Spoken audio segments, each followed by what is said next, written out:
Okay, so this video is all about why your laptop won't charge. So you're essentially using a laptop, the mains is plugged in, and suddenly it conks out and doesn't charge. So what do? Well, a lot of people immediately assume that it's the mains adapter, and I'm not saying it isn't, but a good principle is to always start with the cheapest option, and the cheapest option is usually the mains adapter. So people will then go on eBay or other websites and get themselves a replacement, and the key to that is replacement. So this one is a Lenovo, it's a G50-70 I think, and you can see on the back of the power supply it says Lenovo, and it's got lots and lots of logos implying that it, well, not implying, stating quite categorically that it adheres to various standards throughout the world where this particular mains charger is used. So now what's important is that Lenovo make more than one of these, and a lot of their laptops use the same adapter.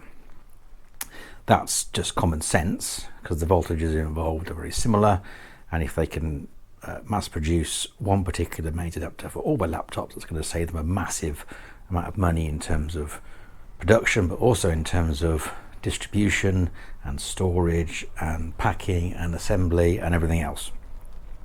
So by having one mains charger for a particular series is obviously a good idea, and if all the laptops they've got can use that mains adapter as well, all the better. So there is a code number on there. I don't know if you can quite see it. There's a model and there's a part number. Now if you pop those into Google, you will get results, and this is where people get unstuck. They look at the advert on eBay and it says mains adapter for whatever laptop, in this case Lenovo G50-70, and it's like 15 quid, and what you get is this. The key word here is replacement. Also terms like compatible, that's another thing you're going to see. Or they can combine that with the word genuine, so you get genuine replacement, genuine compatible. These are just grey, well not grey obviously, but you know, grey Chinese cheaply manufactured mains adapters. It's a completely different size, not that that's important. The weight is very similar, but the official Lenovo one is a much more robust. It's a completely different note when you tap it. This is hollower. It's a completely that's a bit disconcerting how it says warning, becomes hot. So these are vastly inferior to the original product, and although you seem like you're getting a bargain, it's only 15 quid and they send it, watch out. It's even warning you that it gets hot. So no, these are terrible things, and they will break, and they probably aren't the problem anyway. Oh, so maybe it isn't that. Obviously this is the cheapest thing to replace. First of all, you check the lead for the fuse. Now this fuse is 13 amp. If that fuse is blown, then you're in big trouble, because 13 amps is a massive amount of current. A standard desktop PC could probably hit a 5 amp one is more appropriate for just for safety, but there's no way a 13 amp is going to melt, so it's not going to be this bit of the lead. And even if it was, we can soon test it by using a little meter. Now you don't have to have a meter. If you've got something else that fits into, you could use that, but that's like a clover leaf, so that's quite rare. So having a meter is quite handy, and you just put it on the continuity thing and you poke the thing in there, and you can do all three while you're there. You might as well. Obviously the one with the fuse is the one that's going to break, the rest should be fine. So all those beeped, so that's not that. So if we then assume it's that, we can buy a nice new one, watching out for the dodgy ones. But before we do part with any money, let's just check some other things. One thing to check is the end of that. Now, I don't know how well you can see that, but this is the real reason why this laptop doesn't charge. Perhaps this will be more of a clue. This is the replacement main socket.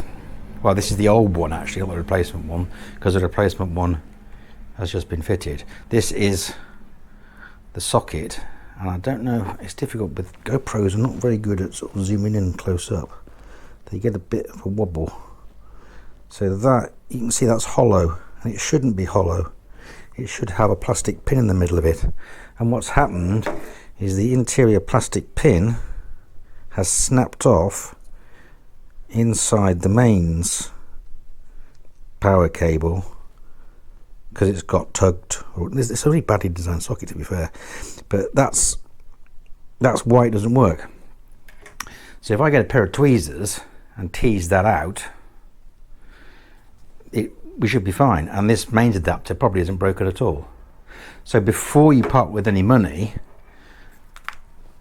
check it's not the mains lead, which it won't be because of the fuse in it, but just check anyway, because sometimes it can be. Then look for physical damage on the mains adapter. So you're looking for worn cables, if there's bare wires, or if that's around here where it flexes there, that's the bit where it's broken. This has actually got some wear on it rather helpfully, so I can show you. But this little plastic bit here is designed to stop it from snapping there, and it's kind of worked. But you also get fraying at that end, you get kinks in the cable, bits where people have trapped it in doors, and so check for physical damage, obvious physical damage.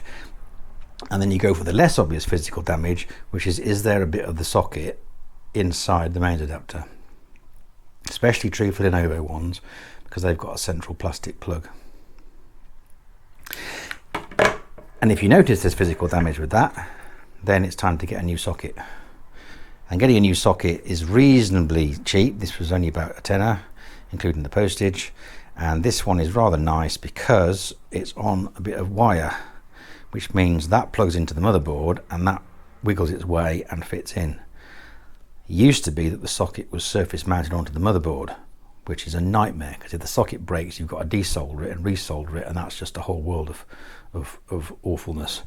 So most modern laptops, in fact all the ones I come across, have got the socket on a separate bit of wire, because it's a separate component, and you can buy that quite cheaply.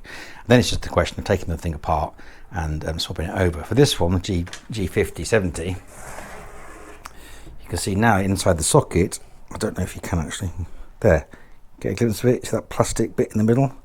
That bit is the bit that snapped off, because they probably stood up with it plugged in and it's gone and tugged it, and there's some damage around the socket to sort of confirm that, some stress to the plastic where they've obviously, well, anyway, it snapped off inside.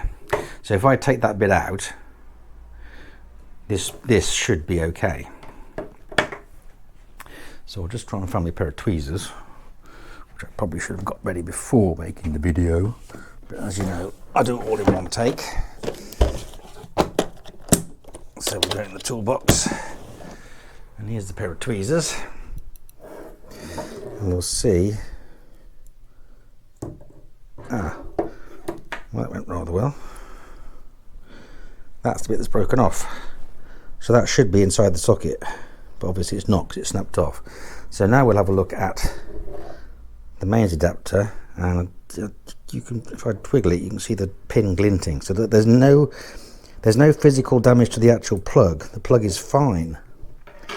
It's just this plastic bit that broke the socket, so it wouldn't make contact. So I didn't need to buy that.